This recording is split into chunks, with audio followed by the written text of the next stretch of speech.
Hello, my name is Keana W. Mitchell, and I am a singer, songwriter, podcaster, and relationship coach. I am also a Christian who, for years, grew up in a religion that taught me to fear God instead of have a relationship with God.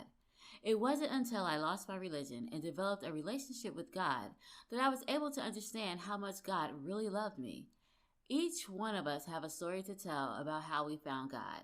Each one of us have taken a different path and a different journey to find God. So join me as we go on a journey through interviews and music to discover how people find God.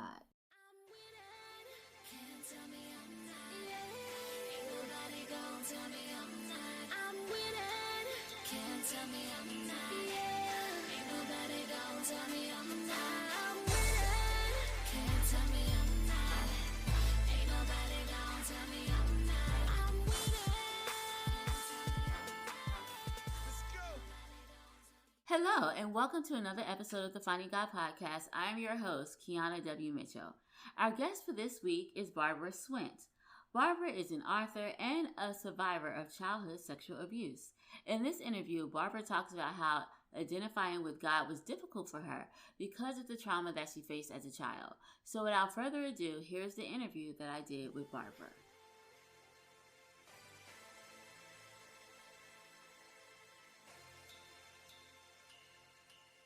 Hello, Barbara. How are you today? Hello, I'm great. Thanks for having me.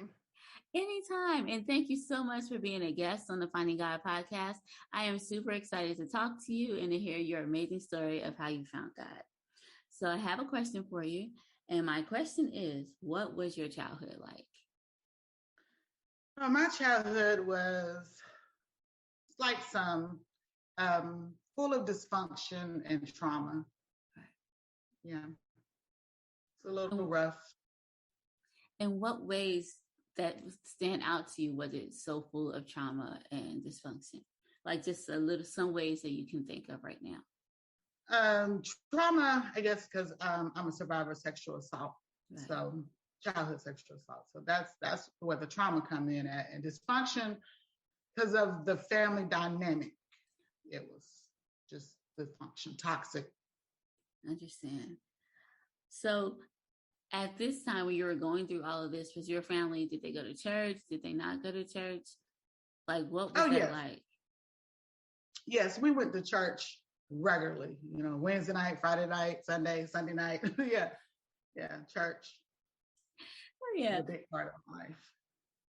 So at this time when you were going, and see, I guess this question would be different for you because I was going to say, what did you think of God as a child? But with everything that you were going through, like, what did you think about God? Were you mad at him? Did you question his existence just because of the fact that you were hearing about somebody who was supposed to be one way, but yet in your home, you were going through some other things. So as a child, what was your thoughts about God? Yes, I had a lot of questions, I was like, why me? I didn't do anything, because it started at 4. So at 4, you have no identity of who you are. You're pure innocent. So it's like, why me? And then you hear stories about, God loves the children, and I'm a child. Yeah. I'm innocent. I didn't do anything. So why me, God? So it was a lot of questions, I never really said I, hated God or didn't like him. I just didn't understand, what was going on. So it was a lot of questions. Yeah. At any point, did you manage to get any help? Did anyone come and rescue you from this situation? Like, how did you get out of it? No counseling, no help. I guess about me getting rescued, I guess I got married young at 18. So that kind of like rescued me out the living situation. Right. Because I got married and, left the house. But no, other than that, no. That is sad. That's really unfortunate about that. And I know that had to play a huge role with the way you view God, because I can only imagine how you would feel if you went through all of this for 14 years. You say happened when you started when you were 4 years old. So for the next 14 years of your life, you went through all of this. And I know it had to be traumatic and traumatizing. Did all of this have a role to play when you were adolescent and how you reacted to things and some of the things you may have done? Oh, yes. Yes. Trauma will form you in a way that you don't understand. Through my life, I lived my life in subconscious. I wasn't conscious of where or what I was doing at the moment. I was just going through the motions, coping, turning to things to numb the pain. I wasn't really ready to face. And some of the stuff that I went through so young, I didn't even have any memory of it anyway. So later on, when God began to reveal things and to heal me, he had to bring those things back to my remembrance in order for me to get healed. But yeah. Wow, that is interesting to hear. And not interesting, just like, I guess I'm just shocked because, in my mind, I don't think about these things happening. But we all know that they do. But to actually talk to someone who said, yeah, this happened to me, it's just really sad. And I'm just glad that you're okay now and that you're able to get out of that situation. Like, I'm really happy about that. So at what point in your life did you start to look, what got you to a point where you were looking for God or you wanted to get to know God? Well, like I said, God has always been a part of my life, because we went to church, but there's a difference between going to church and, God. It's religion and then it's a relationship. Right. And going to church, it was religion. Mm-hmm. You constantly doing something repetitively, going to church, hearing the preacher, and it was just, I got tired and I wanted the relationship. When I was growing up, it was like God was unreachable for me. Yeah. I mean, he seemed so big that he was so much out of my reach, if that makes sense. I don't know, but that's just the way I viewed him in my mind as a child. But when I, became older and to understand it's not religion, it's more of a relationship. I didn't know how to approach God when I was young. So when I began to, really grow in God and understand and pray and read my Bible and ask God to reveal himself to me, he did. And it was just about breaking those chains of religion. It's a relationship. You can talk to God as like you talk to your friend. Right. He's not unapproachable. He's not this big person, you just don't have these big words to go to him. He understands your heart. Matter of fact, you don't have to have any words. He understands your heart. So yeah. Well, I like that. What was that one experience that got you to go to church and talk to God on that level? Like, I know for me, I didn't start really looking for God until I was like 18 because I grew up in the church, it was the same religious practices over and over and over. And at one point, I just felt like I shouldn't even try because it just seemed so hard and unattainable to actually reach all of these, rules and goals and keep all these rules. So it wasn't until I was like 18 and I started to read for myself. And then I was like, well, God, this is not making sense to me. Then that was like the first time I started to look for God for myself. And then, of course, it did evolve as I got older. So what was your first experience where you're just like, God, I just want to know who you are? Like, what got you to that point?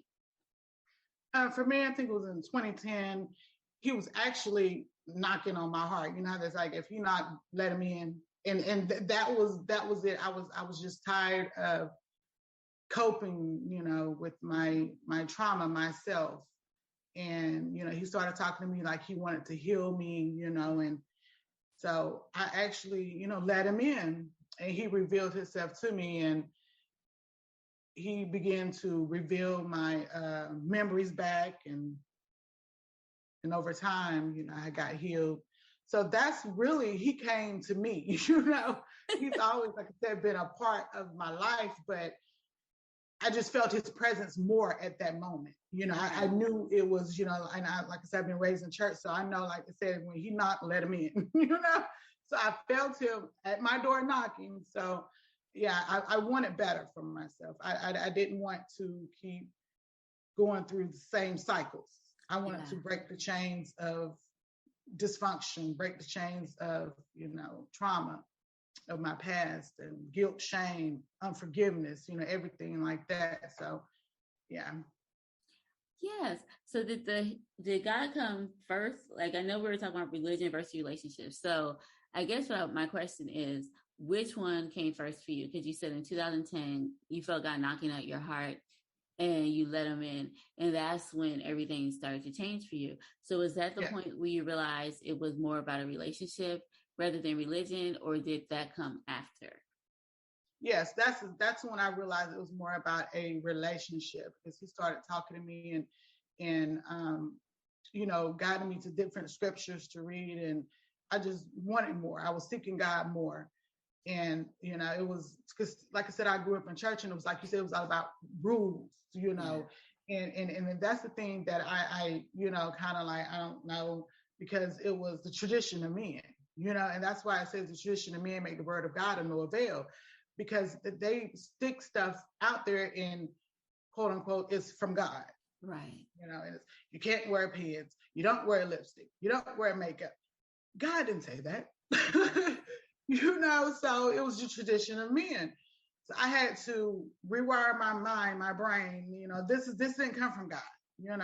So that's when God, formed a relationship. I could go to him and talk to him like I'm talking to you, and not be so timid and afraid of him. Because when I was young, I was afraid to go to him.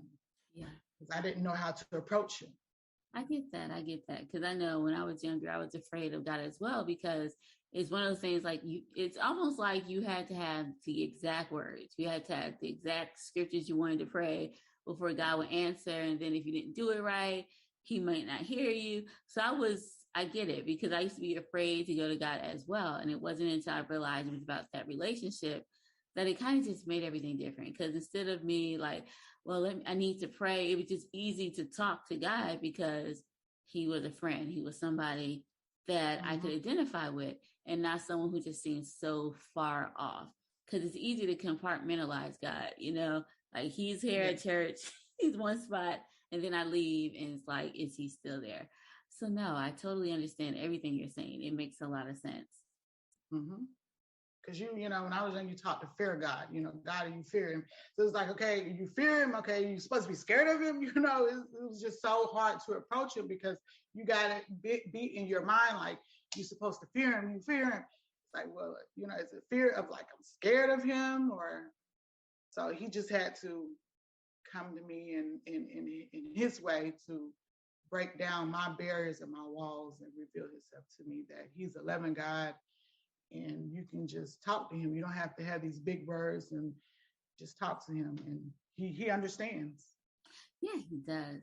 And the thing that I like about it is that you can just tell him what's in your mind. Because I've always said, I don't know why I'm not being honest with God, because he sees what I'm doing. So if I'm doing something I shouldn't be doing, he sees me. He's looking at me right now. So why not just be honest? Like, God, I'm doing such and such. Like, he sees every single thing. And I just think it's freeing to have a kind of relationship where you can just talk to God, where you can spend time with him. Because I think the more we spend time with him, the more we talk to him, the closer we get to him, and the more we want to do, the things that please him. And it's out of love and not out of fear. That's why I am against the whole thing of kind of like organized religion, because I just think it makes people afraid of God. So you're doing the right thing for the wrong reason.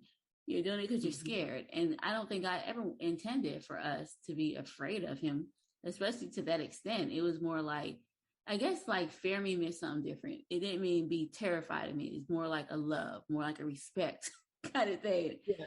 And less about scaring people to worship him. And I just find it amazing how even now in 2021, going into 2022, we still have that same idea of, oh, we have to be trembling and terrified of God. Like, it's just insane how we still carry that on. Yes, that's true. Because like I said, when I grew up in church, it was fear God. And I remember, I guess you can call it a stare tactic. They used to show us a movie called Burn It in Hell. I don't know if you ever saw that. No, I haven't. And A Thief in the Night. Those two movies, they used to show us.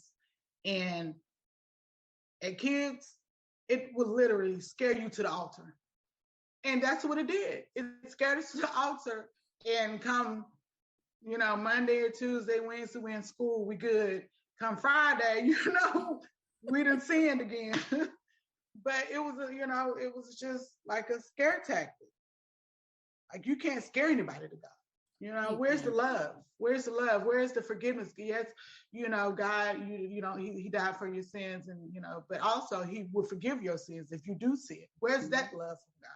Why you have to show us be scared to run to God?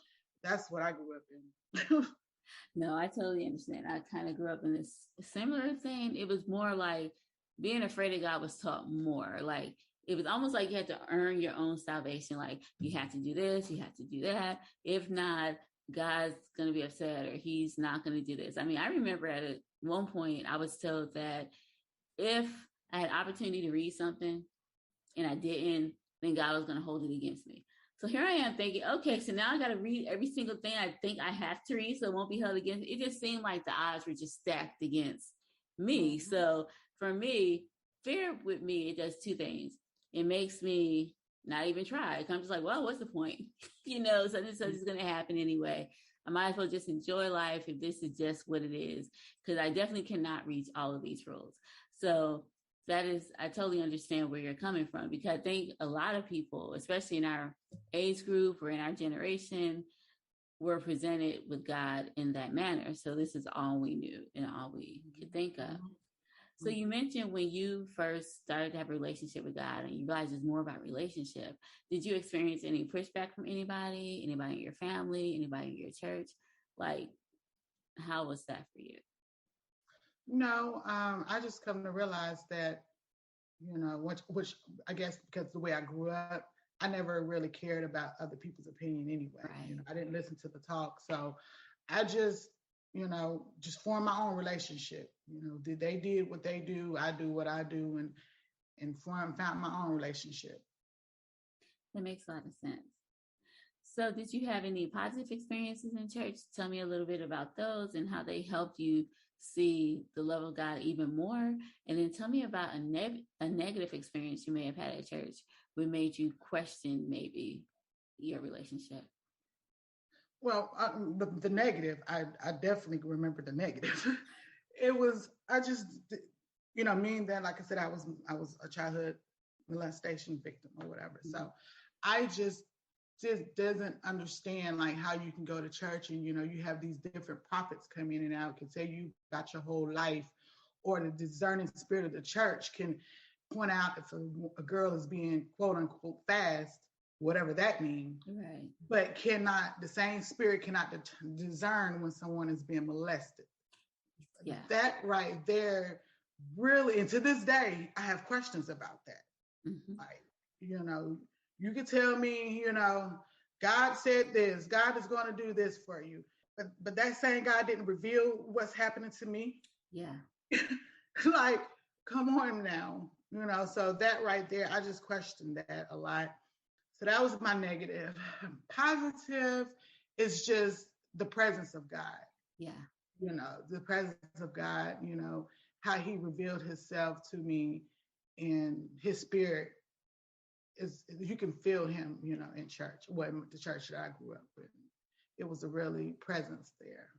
Yeah, well, that's good. But I totally get the other part where you're like, how come they didn't discern it? But you know what? It's crazy because even like, it seems like churches across the board, when things like this happen, even when we look at like the Catholic Church and how the priests were molesting the kids, like, it seems like nobody pays attention to this, or it's like swept under the rug. It's like people don't deal with these kind of issues.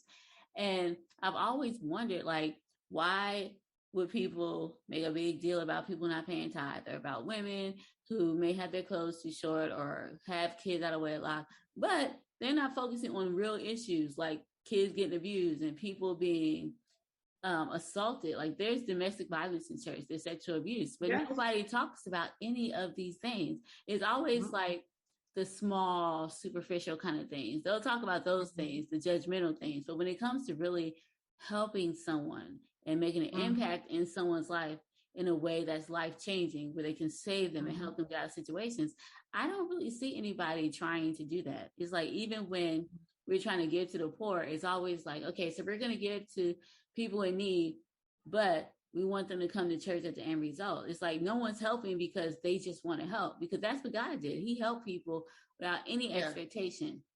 But it seems like that is not what is happening when it comes to the church. And I do find that to be strange, odd, and even slightly disturbing, because it's just like no one's there for people. It seems to be a show. The only advice they have is take it to God in prayer. Take it to God in prayer. Come to the altar. But I'm dying inside. No. You can have God, a therapist, the Father, the Son, the Holy Spirit therapist, all at the same time. You know, I mean, come on, people. No, it's true. But, it's like, even with everything that's going on with COVID-19, you see how a lot of Christians are resistant to any type of medical intervention, or they're resistant to any type of mental health issues. And they feel like you should just pray these things away. But I guess what they don't understand is, like, God created doctors and he created therapists because he knew that people would be able to use them to help. Yeah, you can still pray to God. God can help people, because that's not what you're saying. Like, it's not like we're saying God can't help people. God can, but God can also send people your way who can help you with the resources that they have. And so it's weird, but it seems like the majority of churches that I have seen, they have something against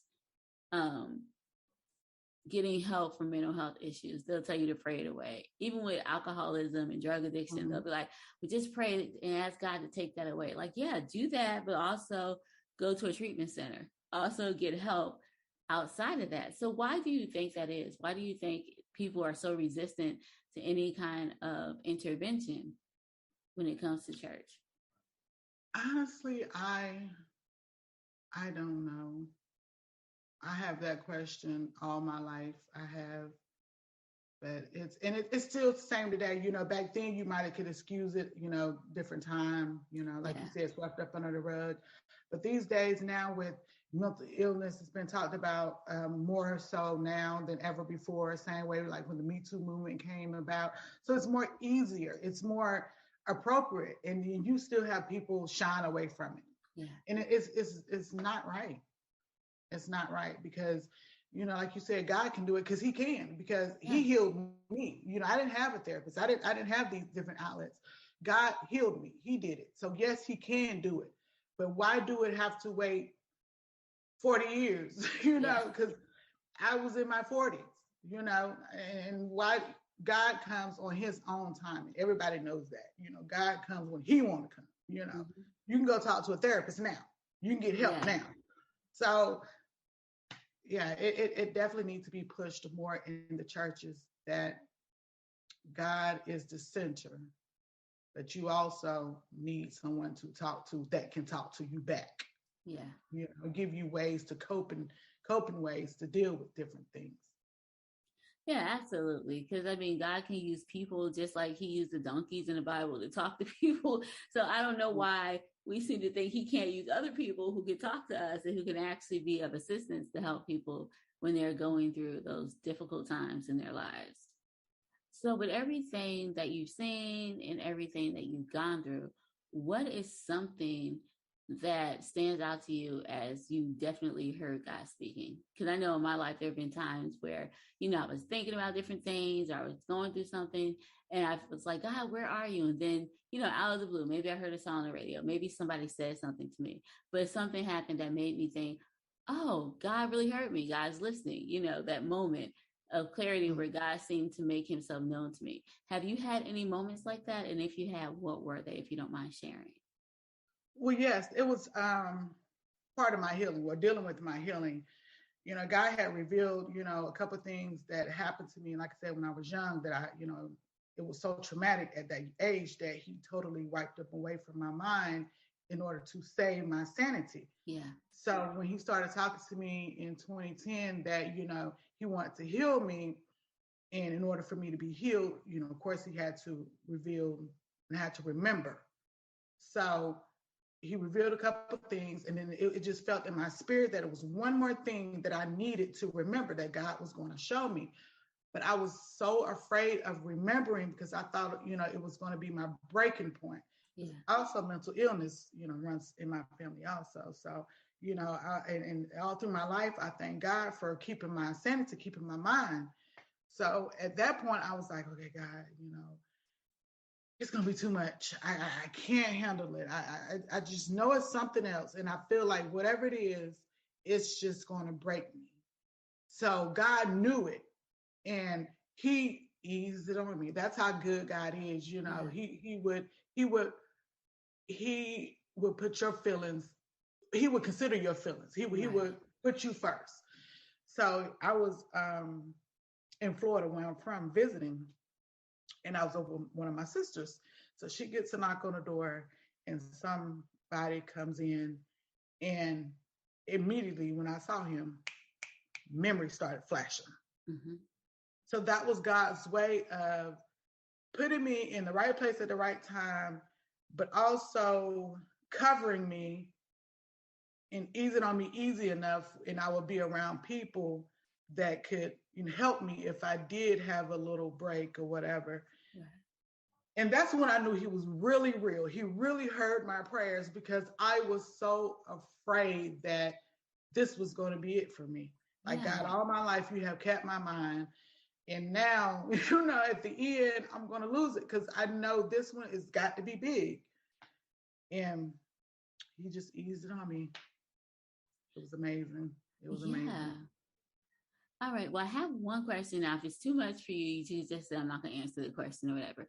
Did this only happen to you, or did it happen to like your sisters as well? Were you guys able to talk about this together and see what happened or anything? Did you have any type of support with that?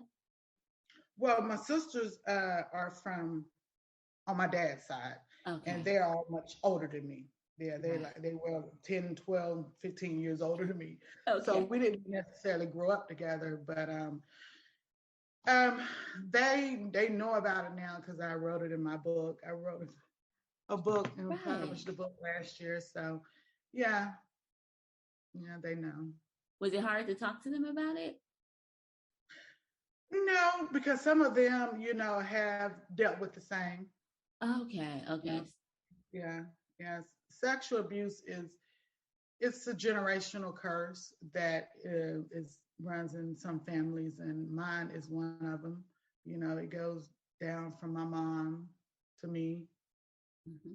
So, but I thank God that I stood in my authority and broke that curse. Yeah. I broke that curse over my family. No, it's true. Because I know every family has their secrets. Every family has their issues. And even like in my own family, I know that there are some things that have happened that nobody talks about. And I was just, of course, I didn't really get a chance to see or hear any of those things, because I was actually happening like in my mom's era. So, I kind of missed out on those things. But I do know, like, when you talk to some of my older relatives, or you look back on some things, you're like, oh, this happened? Okay. And, you kind of hear from other people things that have happened to them. And I guess my sisters and I, we missed out on we didn't experience any of those things, because we didn't live around my family that much, maybe for the first 10 years of our lives. And then we moved to South Carolina. So when those things were starting to happen to other people and everything, we were out of the picture, because we were like in a whole different state. And so I totally understand. And then it's like, once you hear it, it's like, oh my goodness, like, I can't believe that happened. So I can only imagine what it was like for you guys to sit down and just reminisce about some of the things that happened to you when you were younger, even though you were at different ages and grew up differently. Yeah, it was very healing. It was very healing, and it's something to know that you're not alone. Yeah. What you go through, you're not alone, and that you will get through, but you have to speak about it. You cannot heal what you don't reveal. So that's what God had to, reveal it to my memory, bring it back to my memory, so I can get healed from it, my past and my trauma and everything that's associated with it. Yeah, and that's so true, because sometimes, we just think if we don't talk about things and if we just hide things, that, it'll go away. But the point is, it's like, it doesn't go away. No matter how old we get, you still have to deal with these things. And I found out recently that how we deal with like things that happen in our childhood and things that we may have dealt with in our adolescence. That's how we see God. We see God through the people that have been in our lives. So if you had a father that was not the greatest, you couldn't trust him, you couldn't really have a relationship with him, it makes it that much harder to have a relationship with God, because we're going by what we saw, the example we saw in our fathers and in our parents. And then if you hear someone say God's like a father, like if you didn't have a good one, that's not a way for us to connect with him. Because you're just like, well, if God is like my dad, I kind of don't want to have anything to do with him because my dad was horrible. So, and I think sometimes people forget that. And I think that's the issue for me with religion. It kind of leaves out the fact that we live in a real world. It leaves out that a lot of us are hurt and have trauma and have things that we've gone through.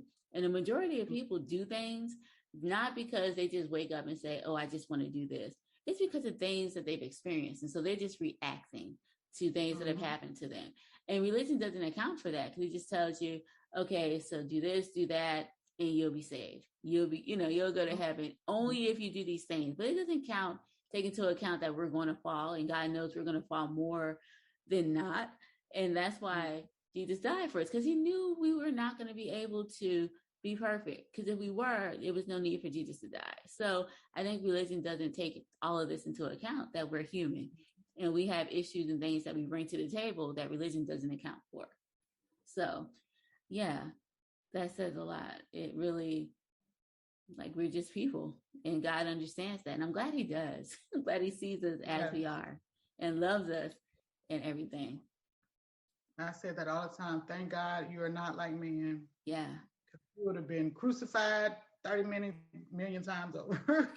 They talk about us and hold your past against you. Yes. Like we can never change. And I just thank God he's not like man. He's a forgiving God. He's an all-knowing God.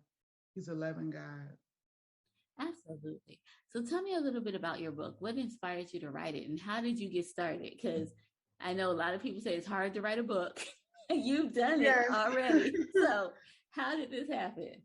Well, with me, it was very, very, very therapeutic, but also I wrote it for other survivors. And with me,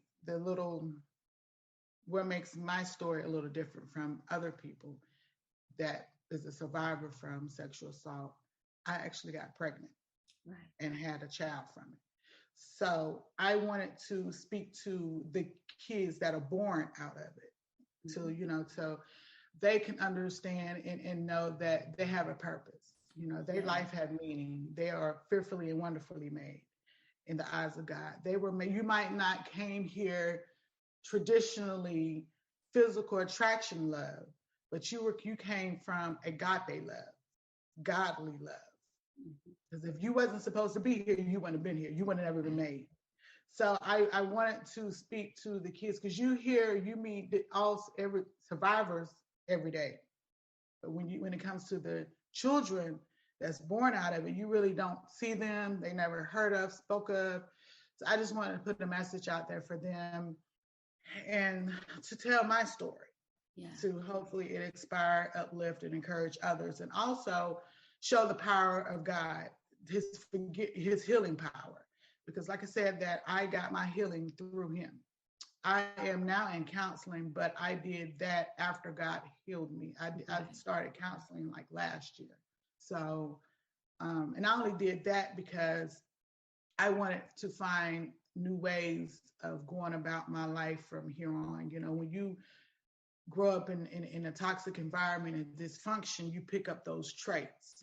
I just wanted to be the best person from here on out that I can be. I'm trying to learn new ways of handling different situations. But for as the healing aspect of it, God healed me, and I thank God for it. That is amazing. And I like how you said you wanted to find different ways to do things, because you're right. Like, whatever environment you grow up in, and especially when it comes to childhood trauma, like, you find ways to cope. And people on the outside may be like, well, that's not the right way to cope, but that's what's getting you through, and that's what's helping you. And we just carry these things with us And we don't even realize it most of the time. Like, there are so many people out there who are doing things because they started doing it as a coping mechanism, but now this is just how they live. So I like the fact that you're just like, you just want to be better. You want to do different things, because a lot of things we do are learned. It's learned behavior, not something we try to do. It's just something we learn how to do. So I like how you say you wanted to work on yourself in that, and you wanted to do that. And then the fact that you could actually do your own self-assessment and see, hey, I just want to be a better person. I want to stop doing certain things. I think that says a lot to your healing and how you're able to be objective and look at yourself in that way. Yes, because, and my trauma happened so young. I was 4, and I was at the, you don't even have an identity of who you are at that age. Right. So I struggled with, who am I? Who was I created to be? Mm-hmm. I didn't, at that age, like I said, you don't have an identity. So I was trying to figure out, but my counselor told me that whoever you were supposed to be, you can't find that person. Right. You are who you are from here on out. Yeah. Like, that person is gone, So I just trying to find out, who am I through therapy? Who am I? Absolutely. So if anyone wanted to get in contact with you, and especially like would we be able to order your book? Like, how can we get in contact with you? Well, the book is titled Still Standing. And my name is Barbara Swint, and it's on all major platforms, such as Amazon, Books A Million, and Barnes and Nobles. But you also can go on my site and place an order. And my site is I'm Still Standing /LLC.org. And you can also order my book through my site. So those are the ways to order my book. Love it.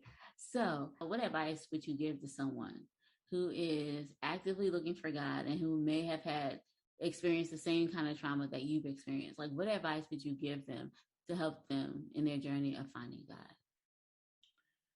Go to God just as you are. You don't have to be made up, fixed up, say all these big elaborate words. He works better with broken pieces, anyway. So just go to him as you are, speak from your heart, and he will listen. He knows before you even speak. He just wants you to speak those words to him, right, so he can have his way with you, and he wants to work through you. He just needs a willing vessel. Just speak from your heart. I love that. Because of just speaking to God from your heart. I know for me, that's how I was able to find him, just talking to him and just asking him questions. So that is amazing and awesome advice. Well, thank you so much, Barbara, for being on the show. Thank you. I truly enjoyed having you here, and thank you for sharing your story. Thank you so much. I absolutely love this interview. I have to admit that this interview left me speechless at times, and I truly appreciate how Barbara was able to be open and transparent about what she went through as a child.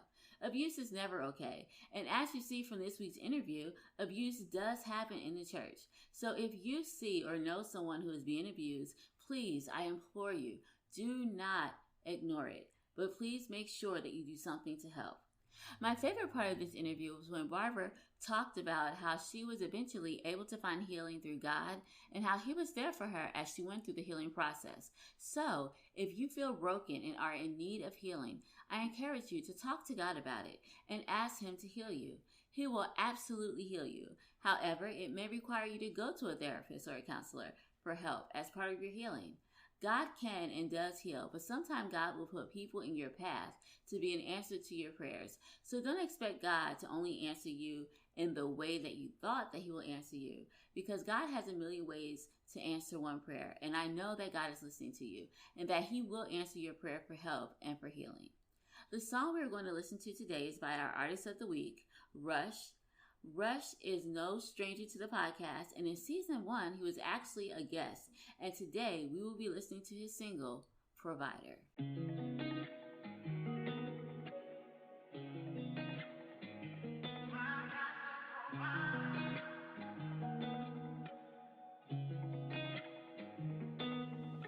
I let Jesus take the wheel so I don't drift. Let my seat back, close my eyes.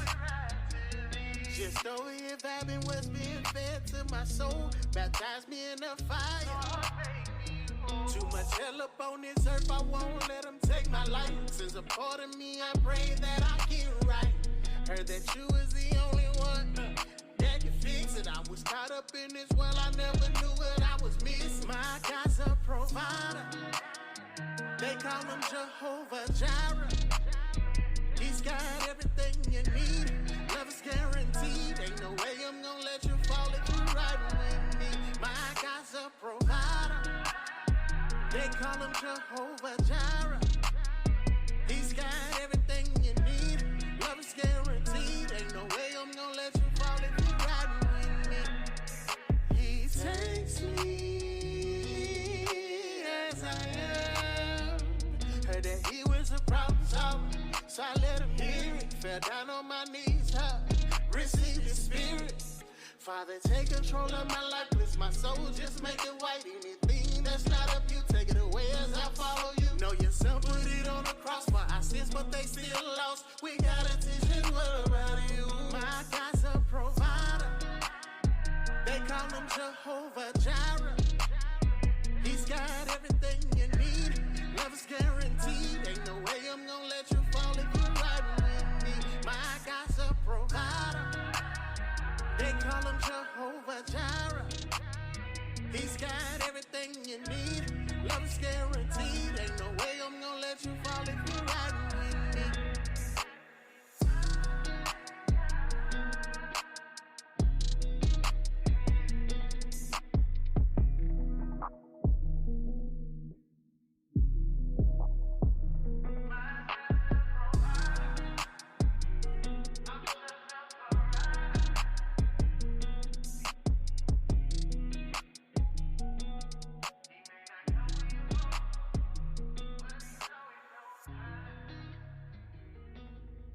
Before I end the podcast, I would like to thank you so much for being here with me today and listening to another inspirational story about how people find God. If you love the podcast as much as I love spending time with you, I encourage you to share this week's episode with a friend or family member and to make sure that you like and follow the podcast wherever you listen to podcasts. I will also love it if you would leave a review for the podcast so that you can let me know how much you are enjoying the show.